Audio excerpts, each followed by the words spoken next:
അസ്സലാമു അലൈക്കും, welcome to our channel. ഇന്ന് നമുക്ക് നല്ല ടേസ്റ്റി ആയിട്ടുള്ളൊരു ഐസ്ക്രീം ഉണ്ടാക്കാം. ഞാനിവിടെ മാംഗോ ഐസ്ക്രീമാണ് ഉണ്ടാക്കുന്നത്.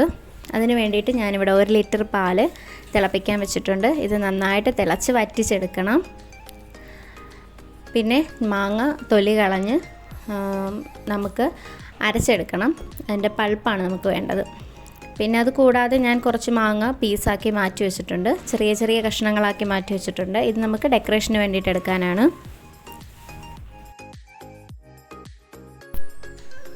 ചുവട് കട്ടിയുള്ള ഒരു പാത്രം വെച്ചിട്ട് നമുക്കതിലേക്ക് ഒരു 3 സ്പൂൺ പഞ്ചസാര ചേർത്ത് കൊടുക്കാം.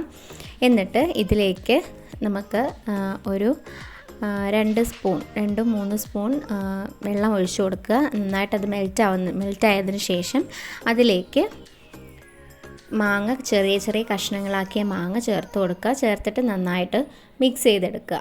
അതായത് അത് ആ വെള്ളത്തിൽ കിടന്നൊന്ന് വറ്റി വരണം. അതുവരെ നമുക്ക് വെയിറ്റ് ചെയ്യാം. ഇത്രയും മതിയാവും. ഇത് നമുക്ക് മാറ്റിയിട്ട് തണുപ്പിക്കാൻ വെക്കാം. ഇനി നമുക്ക് അതിലേക്ക് തന്നെ നമുക്ക് നേരത്തെ അരച്ചു വച്ചിരിക്കുന്ന ആ മാങ്ങയുടെ പൾപ്പ് ചേർത്ത് കൊടുക്കാം.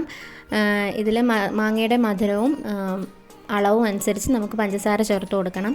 ഞാനിവിടെ ഒരു 1/2 കപ്പ് പഞ്ചസാരയാണ് ചേർത്ത് കൊടുത്തിരിക്കുന്നത്. ഇത് നന്നായിട്ട് മിക്സ് ചെയ്ത് അതിൻ്റെ ഒരു വെള്ളമൊക്കെ ഒന്ന് വറ്റിച്ചെടുക്കുക.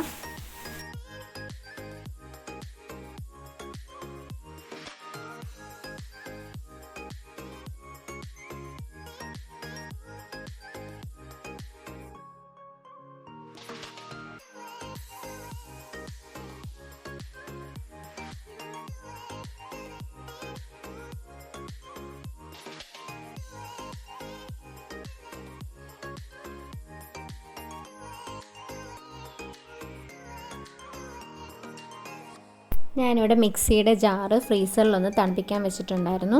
അതെടുത്തതിന് ശേഷം അതിലേക്ക് നമുക്കൊരു 3/4 കപ്പ് വിപ്പിംഗ് ക്രീം ചേർത്ത് കൊടുക്കുക. ചേർത്തതിന് ശേഷം നന്നായിട്ടൊന്ന് മിക്സിയിലൊന്ന് ബ്ലെൻഡ് ചെയ്തെടുക്കുക. അതിനുശേഷം അതിലേക്ക് നമ്മൾ നേരത്തെ തയ്യാറാക്കി വെച്ച മാംഗോയുടെ പൾപ്പ് ചേർത്ത് കൊടുക്കുക. പിന്നെ പാല് കാച്ചി നമ്മൾ വറ്റിച്ച് വെച്ചിരിക്കുന്നില്ലേ, അത് ചേർത്ത് കൊടുക്കുക. എന്നിട്ട് ഞാനിതിലേക്ക് ഒരു 1/2 ടീസ്പൂൺ വാനില എസൻസ് കൂടി ചേർക്കുന്നുണ്ട്. അതുകൂടി ചേർത്തതിന് ശേഷം നന്നായിട്ട് മിക്സിയിൽ ബ്ലെൻഡ് ചെയ്തെടുക്കുക. എന്നിട്ടൊരു പാത്രത്തിലേക്ക് നമ്മൾ ഒഴിച്ചു വയ്ക്കുക. ഒഴിച്ചിട്ട് നമ്മളൊരു 8 മണിക്കൂർ നമ്മൾ ഫ്രീസറിൽ വെച്ചിരുന്നു കഴിഞ്ഞാൽ നമുക്ക് നല്ല സൂപ്പർ ടേസ്റ്റി ആയിട്ടുള്ളൊരു മാംഗോ ഐസ്ക്രീം കിട്ടും.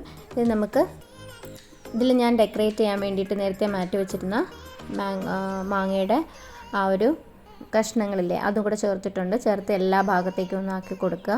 എന്നിട്ട് നമുക്കിത് ഫ്രീസറിലേക്ക് മാറ്റാം. എന്നിട്ട് ഒരു 8 മണിക്കൂർ കഴിഞ്ഞതിന് ശേഷം എടുത്ത് നോക്കാം. സൂപ്പർ ടേസ്റ്റി ആയിട്ടുള്ളൊരു മാംഗോ ഐസ്ക്രീമാണ്. എല്ലാവരും ട്രൈ ചെയ്ത് നോക്കുക. എൻ്റെ ചാനൽ ആദ്യമായിട്ടാണ് കാണുന്നതെങ്കിൽ സബ്സ്ക്രൈബ് ചെയ്യുക. സബ്സ്ക്രൈബ് ചെയ്ത് തൊട്ടടുത്തുള്ള ബെൽ ബട്ടൺ കൂടി എനാബിൾ ചെയ്യാൻ മറക്കരുത്. എങ്കിൽ മാത്രമേ ഞാൻ ഇനി ഇടുന്ന പുതിയ വീഡിയോസിൻ്റെ നോട്ടിഫിക്കേഷൻ അപ്പോൾ തന്നെ നിങ്ങൾക്ക് ലഭിക്കത്തുള്ളൂ. എല്ലാവരും കണ്ടതിന് ശേഷം സപ്പോർട്ട് ചെയ്യുക, ലൈക്ക് ചെയ്യുക, ഷെയർ ചെയ്യുക. Thank you for watching.